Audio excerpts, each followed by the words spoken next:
মন্ত্রী মশাই, সকাল সকাল আপনারা তো মুখ ভারী কেন? আরে আর বলিস না, আগে রাজসভায় অনেকেই ছিল যারা আমার হয়ে কথা বলতো, কিন্তু ইদানিং সবাই কেমন বদলে গেছে। সবাই গোপালের হয়ে কথা বলছে, তাই তো? একদমই তাই। আর না বললেও কেউ গোপালের বিরুদ্ধে কথা বলে না।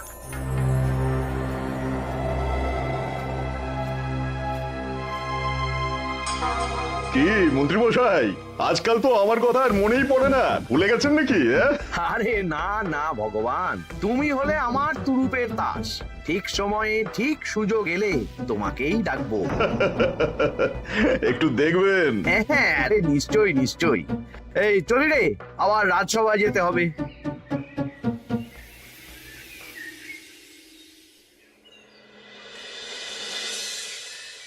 আচ্ছা তোমরা বলো তো, আমাদের রাজ্যের সার্বিক উন্নতির জন্য সবার আগে কি দরকার? মহারাজ, আমি বলবো। বলো গোপাল।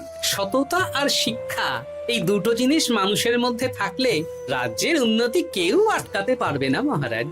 একদম ঠিক বলেছ পণ্ডিত, তুমি তো শিক্ষার কাণ্ডারি। তুমি কি বলতে চাও এই ব্যাপারে? মানে কিভাবে শিক্ষার আরো উন্নতি করা যায়? মহারাজ, আমি তো মনে করি পুঁথিগত শিক্ষাই শুধু শিক্ষা নয়, মানুষের ভেতরে যে পূর্ণতা আছে সেটাকে ফুটিয়ে তোলার নামই হলো শিক্ষা। যেমন? কেউ যদি খেলতে ভালোবাসে সে খেলোয়াড় হবে, গান করতে ভালোবাসলে সে গায়ক বা গায়িকা হবে। আমি প্রত্যেকের মধ্যে লুকিয়ে থাকা এই বিশেষ বিষয়গুলিকে তুলে ধরার জন্য কিছু করতে চাই। তা এটা করার জন্য কি দরকার? প্রথমত অর্থের প্রয়োজন। আমাদের আরো অনেক টুল খুলতে হবে, সেখানে এক একটা জায়গায় এক এক রকমের শিক্ষা প্রদান করা হবে। এটা ভালো প্রস্তাব। আমাদের রাজ্যে গায়ক, নৃত্যশিল্পী, অঙ্কন শিল্পী, খেলোয়াড় সব তৈরি হবে। দেশ বিদেশে রাজ্যের নাম উজ্জ্বল হবে। মহারাজ, একদম এসব উল্টো পাল্টা খরচ করবেন না। কেন কেন? মহারাজ, রাজকোষে প্রথমত বেশি অর্থ নেই, যে কোনো সময় যুদ্ধ লাগতে পারে। তাই আমাদের উচিত প্রথমে এসব না করে কামান, গোলা, বারুদ, ঢাল, তরোয়াল এসব কেনা। ঠিকই বলেছ। কদিন ধরেই শুনছিলাম সীমান্তবর্তী এলাকায় ইংরেজ সেনারা নাকি ঘুরঘুর করছিল। পণ্ডিত মশাই, আপনার এই সব পাণ্ডিত্য অন্য জায়গায় ফলাবেন কেমন? এসব করে লাভের লাভ কিচ্ছু নেই। কাউকে যদি ইংরেজরা গুলি করে সে কি গান শোনাবে? হ্যাঁ, মন্ত্রীর কথায় যুক্তি আছে। মহারাজ, আপনি বরং পণ্ডিত মশাইকে কিছুদিনের জন্য ছুটি দিয়ে দিন। পণ্ডিত মশাইয়ের মাথার একটু বিশ্রাম দরকার। হ্যাঁ পণ্ডিত, তুমি বরং দিন 15 জন্য তীর্থে ঘুরে এসো। যথা আজ্ঞা মহারাজ।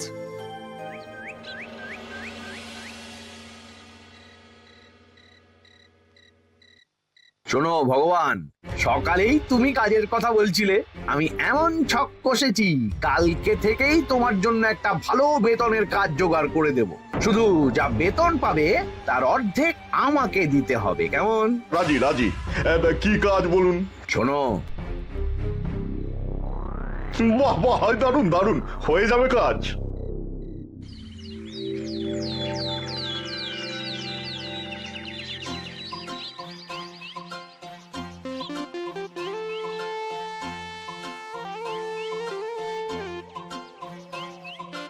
এই সকাল সকাল রাস্তায় ঘুরঘুর করছিস কেন? পড়াশুনো কি শিখেই তুলে দিয়েছিস? পণ্ডিত মশাই তীর্থে গেছেন, এখন আমাদের ছুটি। দুপুর বেলা ভাত, রাতের বেলা রুটি।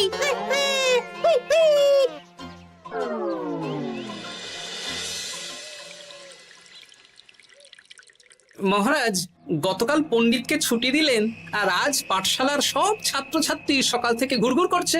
এ কি, তাহলে তো মুশকিল। মুশকিল আসান করার রাস্তা আমার কাছে আছে মহারাজ। আমার সন্ধানে এমন একজন পণ্ডিত আছেন যিনি বহু ভাষাবিদ, অনেক পাণ্ডিত্য, দেশ বিদেশে শিক্ষাদান করেছেন। কিন্তু তাকে আমরা পাবো কোথায়? তিনি কৃষ্ণনগরে ঘুরতে এসেছেন, শুধু ওনাকে বেতনটা একটু বেশি দিতে হবে। এবং তিনি এই রাজ্যের যে কোনো মানুষের চেয়ে বেশি শিক্ষিত, তার পড়ানোর ধরনই আলাদা। সে কোথায়? আমি তাই ওনাকে আজকে রাজসভায় আসতে বলেছি। মহারাজ, আপনার সাথে একজন দেখা করতে এসেছেন। দেখুন মহারাজ, বলতে না বলতেই হাজির। ওনাকে ভিতরে আসতে বলো। আচ্ছা মহারাজ।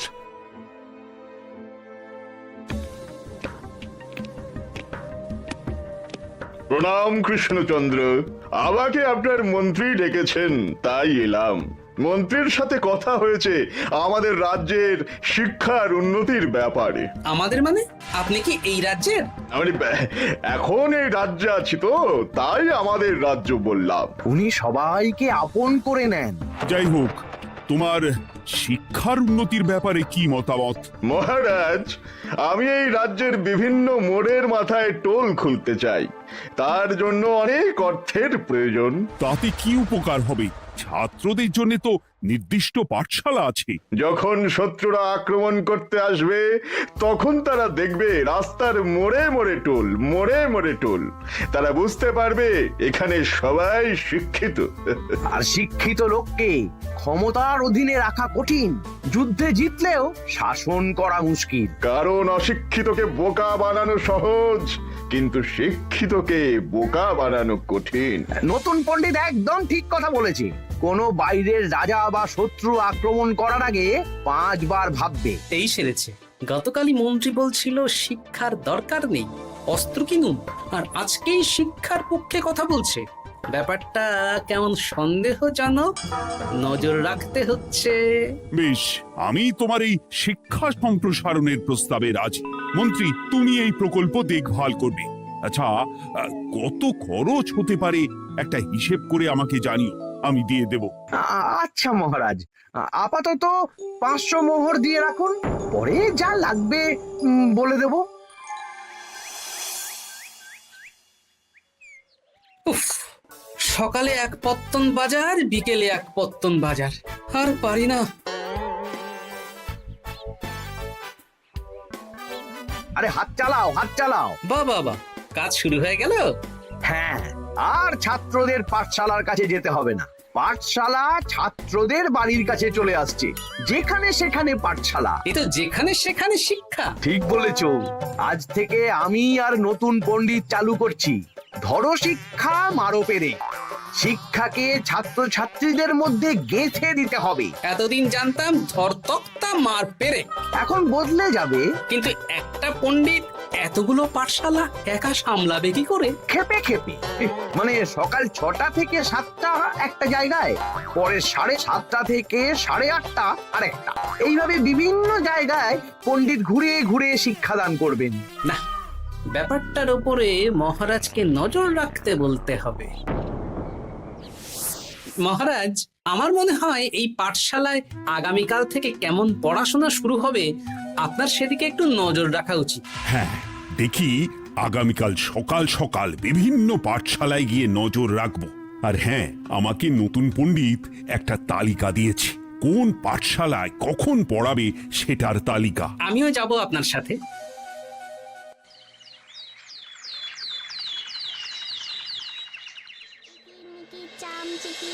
কাটা মজুমদার ধে এলো দামোদর, দামোদরের হাঁড়ি কুড়ি, দুয়ারে বসে চাল কুড়ি। দেখি কুটি, তোরা এই কিরমিকির খেলছিস? নতুন পণ্ডিত কোথায়? উনি তো এই মাত্র দক্ষিণের পাঠশালায় গেলেন।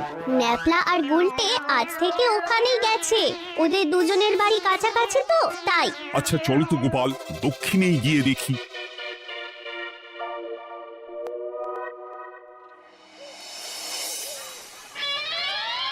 দেখি এখানেও তো নতুন পণ্ডিত নেই। নতুন পণ্ডিত মশাই আমাদের একের নামটা মুখস্থ করতে দিয়ে চলে গেলেন। একের নামটা? এসব কি হচ্ছে? শিক্ষার নামে অর্থের জলাঞ্জলি মহারাজ। না, আজই রাজসভায় এর বিচার হবে। মন্ত্রী, আমি যা দেখলাম তাতে শিক্ষা তো কদিন পরে লাটে উঠবে। আমার এক ভাগ্নি তো আজ পাঠশালায় গিয়ে লুকোচুরি খেলেছে। নামমাত্র পড়াশুনো আর বাকি সময় খেলা, এভাবেই বয়ে গেল বেলা। মন্ত্রী, এই তোমার নতুন পণ্ডিতের দৌড়। মহারাজ, একজনের পক্ষে এতগুলো পাঠশালায় শিক্ষাদান তো সম্ভব নয়। তার জন্য তো আরো পণ্ডিতের প্রয়োজন, আর তার জন্য চাই আরো অর্থ। আবার অর্থ? শুধু মহারাজের অতিরিক্ত অর্থ খরচ হবে বলে আমি আগে এই প্রস্তাবটা রাখিনি। বেশ, তা আর পণ্ডিত কোথায় পাবে? আমাদের নতুন পণ্ডিতের কাছে অনেক পণ্ডিতের সন্ধান আছে। উনি একটা হাঁক মারলেই সব চলে আসবে। বেশ, তাহলে তাই ব্যবস্থা করো। এভাবে শিক্ষার অবনতি আমি চোখে দেখতে পারবো না। আরো 300 মোহর লাগবে। পেয়ে যাবে। এ তো দিনে দুপুরে ডাকাতি। ব্যাপারটা ধরতে হবে। কিছু একটা ঘোট তো আছেই। আর নতুন পণ্ডিতদের যদি কোথাও একটু থাকা খাওয়ার ব্যবস্থা করা যায় তাহলে ভালোই হয়। রাজবাড়ির অতিথিশালা তো আছেই, ওখানেই না হয় ব্যবস্থা করে দেব।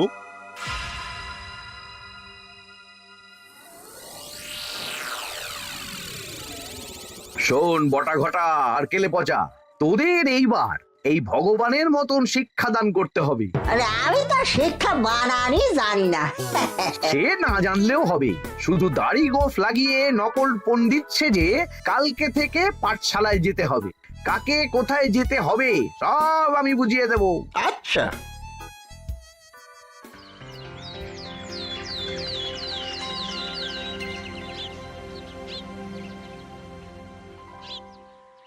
আচ্ছা বল তো, গতকাল তোদের বাড়িতে কি কি রান্না হয়েছিল? ভাত, মসুর ডাল আর লাউ ঘন্ট। লাউ ঘন্টের মধ্যে চিংড়ি ছিল? না, তা আজকে কি রান্না হবে? আজকে সকালে বাবা বাজার থেকে পাকা কাতলা এনেছে। কাতলা মাছের পাতলা করে ঝোল হবে। আর তোর?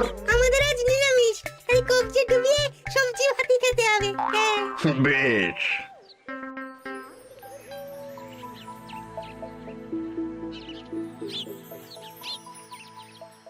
বল, আজকে তোরা কি কি শিখলি? আমি লাউ ঘন্ট।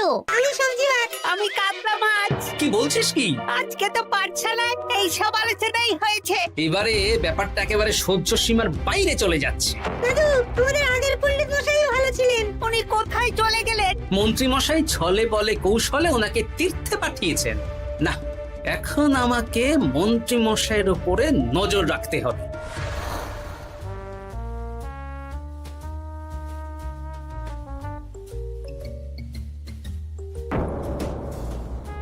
পাঠশালায় পড়ানোর ব্যাপার তো বিকেলেই মিটে গেছে।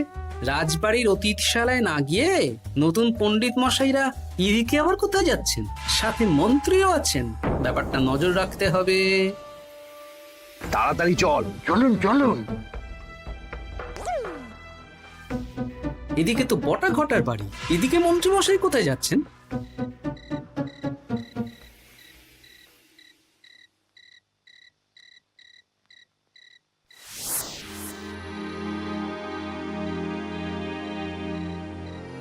তারপর তোমরা সবাইকে কি শিক্ষা দিলে?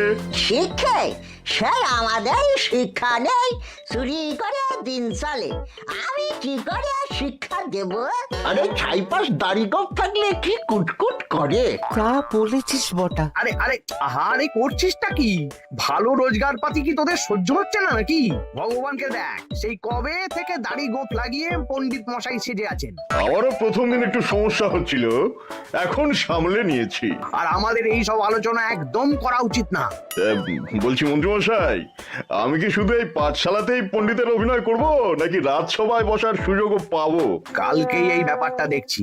আগে তোমাকে রাজসভায় ঢোকাবো, তারপর এক এক করে বটা ঘটা কেলে পচা সব আমার দলের লোককে রাজসভায় ঢুকিয়ে নেব। আর রাজসভার বাকি সদস্যদের ফাঁকা করে দেবেন। একদম তাই। মহারাজ সহজ সরল মানুষ, এটাই একটা বড় সুবিধা। আচ্ছা, এই ব্যাপার। ঠিক আছে, আমি কদিন পরে ঠিক সময়ে একদম হাটে হাড়ি ভাঙবো।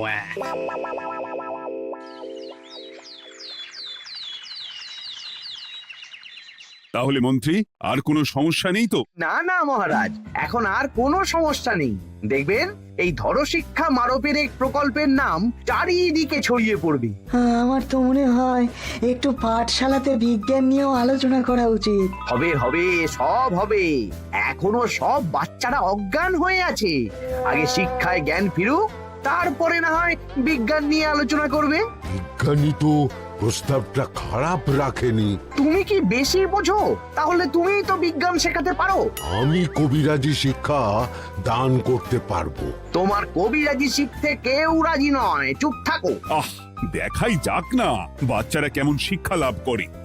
মহারাজ, বলছি কি, আমাদের পণ্ডিতের আসনটা তো ফাঁকাই পড়ে আছে। এখন যখন নতুন পণ্ডিত এসেই গেছেন, তাহলে ওই জায়গায় ওই তো বসতে পারে। কিন্তু পণ্ডিত তো তীর্থে গেছে, অবশ্য কদিন পরেই ফিরে আসবে। ও আসুক, তারপর না হয় আলোচনা করে একটা সিদ্ধান্ত নেব। পণ্ডিত মশাই না হয় এসে পুজো পাঠটাই করুক, কিন্তু রাজসভা এরকম ফাঁকা থাকলে কেমন একটা লাগে। বেশ, তাহলে তাই হোক। কালকে থেকে নতুন পণ্ডিত আমাদের পুরনো পণ্ডিতের জায়গায় বসবে। এইভাবে রাজসভা ফাঁকা করে যেতে হবে, তাহলে একদিন সবাই আমার পক্ষেই কথা বলবে, আর শেষে রাজাকেই সরিয়ে দেব।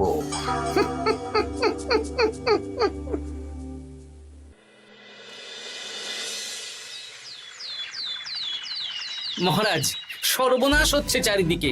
চলুন চলুন, আমি পুরো বিষয়টা ধরে ফেলেছি। কি ধরে ফেলেছো? শিক্ষার নামে ষড়যন্ত্র চলছে মহারাজ। রাজসভায় চলুন, সব বলছি। আচ্ছা আচ্ছা, আসছি। হ্যাঁ বলো গোপাল, তুমি কি বলছিলে শিক্ষার নামে ষড়যন্ত্র নাকি? মানে গোপাল মস্করা করছে নাকি? রাজ্যে দারুণ শিক্ষাদান চলছে। মহারাজ, আমি দেখে ফেলেছি আমাদের নতুন পণ্ডিত আসলে কোনো পণ্ডিত নন। ইনি আপনাকে, আমাদের সবাইকে বোকা বানাচ্ছেন। তাই না? ডাকো দেখি নতুন পণ্ডিতকে। এই তো মহারাজ, আমি চলে এসেছি। এই তো, ইনি বদমাশি করছেন, শিক্ষার্থীদের ভবিষ্যৎ নিয়ে খেলছে। এই বল, আসল কথাটা বল। কি বলবো, এসব ভাড়ামো বন্ধ করো গোপাল। না বললে আমি কিন্তু ধুতি খুলে দেব। এই এই আরে আরে, কি হচ্ছেটা কি? এই এই এই এই, সরো তো, সরো সরো। ব্রুম, ব্রুম, ব্রুম, কি হলো? কি হলো? বুম, ব্রুম, জব্রুম। এই সেরেছে। গোপাল এসব কি বলছে? বলুন। ভুল বকছে কেন? ব্রুম, ব্রুম, গোপাল, তোমার কি হলো গো? কি বলছো তুমি? আমার কাছ বৈদ্য, তুমি একটু দেখো তো গোপাল ঠিক আছে তো? এই যে নতুন পণ্ডিত, তুমি তো অনেক ভাষা জানো, তুমি বুঝতে পারছো? মহারাজ, আমি দেখছি গোপালের মনে হয় বিশ্রামের প্রয়োজন। এই এই, তোমরা কয়েকজন মিলে গোপালকে রাজবাড়ির অন্দর মহলে নিয়ে চলো। চলুন, আমি যাচ্ছি। ওহো, গোপালের কি হলো? মাথায় লেগে গেল? ভাষা চলে গেল? সব এই নতুন পণ্ডিতের জন্য।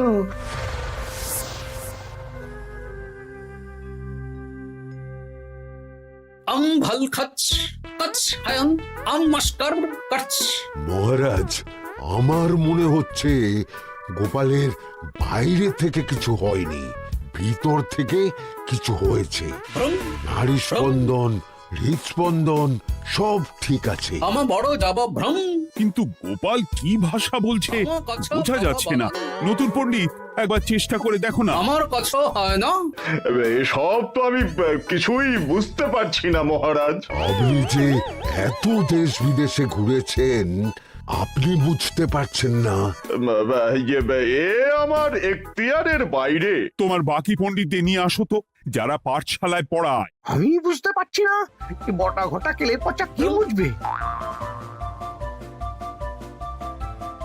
আমার বড় যাব ভ্রম। চপ করো ঘট, নল খাবো মরব। কিছুই তো বুঝতে পারছি না। রাজসভায় কাউকে না দেখতে পেয়ে এখানে এলাম। ওই তো আমাদের পুরনো পণ্ডিত চলে এসেছে। শুনলাম গোপালের নাকি কি হয়েছে। এই পণ্ডিত, তুমি দেখো তো গোপালের নতুন ভাষা উদ্ধার করতে পারো কিনা। কি গোপাল, তুমি কি ভাষায় কথা বলছো? আমার মতর ভাষ কথা বলো। ওই দেখো, আবার কি সব বলছে। আমো বছর তো পড়ছো, সবার সাথে মস্করা করছো। তমো ঠক ধরছ। হ্যাঁ, এই পণ্ডিত, এটা কি ভাষা? ঘাবড়াবেন না মহারাজ, এটা পাতি বাংলা ভাষা। বাংলা ভাষা? গোপাল শুধু আকার ইকার উকার আর বেশিরভাগ স্বরবর্ণ বাদ দিয়ে কথা বলছে। মানে গোপাল তম কছ কছ বলো। আমার নাম গোপাল ভর। মহারাজ, গোপাল বলল আমার নাম গোপাল ভর। আমার অত বকন মহারাজ। এর মধ্যে আকার ইকার উকার এসব বসিয়ে দেখুন তো কি হয়। আমার নাম গোপাল ভাঁড়। আমার নাম গোপাল ভাঁড়। অত, আমি অত, বকা বোকা, নই মহারাজ। মহারাজ, আমি অত বোকা নই মহারাজ। এই তো সুন্দর ধরে ফেলেছেন। কি কেমন দিলাম? দেখলে আমাদের রাজ্যে মন্ত্রী ধরে আনা পণ্ডিতের পাণ্ডিত্য। হ্যাঁ, সব এক একটা গাধা। হ্যাঁ, এ কি ভগবান, বটা ঘটা কেলে পচা। মহারাজ, এখান থেকে কি বুঝতে পারলেন? কি? শিক্ষার বাইরেও অন্যভাবে সমস্যার কি করে সমাধান করা যায়, তাও শুধুমাত্র উপস্থিত বুদ্ধি দিয়ে, যেটা আমাদের রাজপণ্ডিতের আছে। তা তো দেখতেই পাচ্ছি। আর সেই জন্যেই মন্ত্রী ওনাকে সরাতে চেয়েছিলেন, আর কিছুদিনের মধ্যে সব সভাসদদের সরিয়ে দিতেন। আমি সব মতলব শুনেছিলাম, আর এই দিনটার জন্য অপেক্ষা করছিলাম। আজকেই তো পণ্ডিতের তীর্থ থেকে ফিরে আসার কথা। তাই আজকে এই ছোট্ট নাটকটি করলাম। এবার মন্ত্রী আর এই 4 জন নকল পণ্ডিতকে আচ্ছা করে কারাগারে গিয়ে ধোলাই দাও। ধোলাই হলো ওনাদের জন্য উপযুক্ত এবং উচিত শিক্ষা।